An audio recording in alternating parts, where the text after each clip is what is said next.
गुरु और शिष्य। एक बार की बात है, एक बार एक गुरु एक संपन्न परिवार के शिष्य के साथ कहीं जा रहे थे। तो उसे शिष्य को कुछ मजाक सूझा, क्योंकि उसको रास्ते में किसी गरीब मजदूर के जूते दिखाई दिए। उसने गुरु से कहा, गुरुजी, अगर हम इन जूतों को छुपा दें तो कितना मज़ा आएगा। देखते हैं कि मजदूर पर इसका क्या असर पड़ता है। अब उसको तो मजाक सूझ रहा था, लेकिन गुरुजी ने कहा कि नहीं, गरीब इंसान के साथ इस तरह का भद्दा मजाक करना ठीक नहीं है। उसने कहा, क्यों ना हम इन जूतों में कुछ सिक्के डाल दें और देखें कि इसका इस गरीब मजदूर पर क्या प्रभाव पड़ता है। उन्होंने ऐसा ही किया। जैसे ही मजदूर अपना काम करके लौटा और उसने एक पाँव अपने जूते में डाला तो उसको कुछ कठोर सा महसूस हुआ। उसने अंदर हाथ डाला तो उसको कुछ सिक्के दिखाई दिए।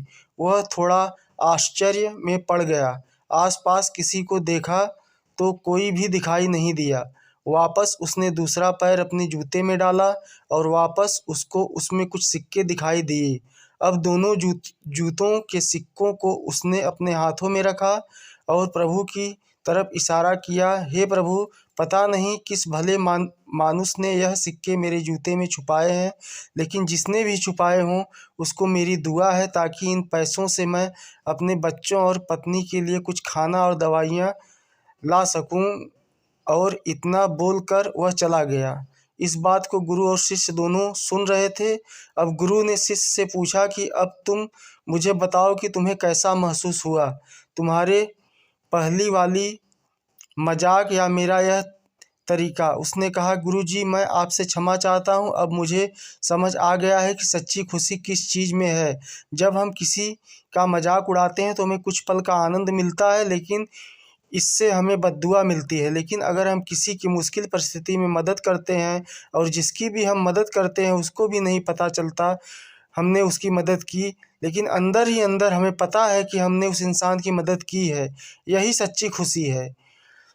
जब हम दूसरों को खुशी देते हैं तो हमें सच्ची खुशी मिलती है। इसी तरह खुशियाँ बांटते रहिए, लोगों की मदद करते रहिए और दान करते रहिए।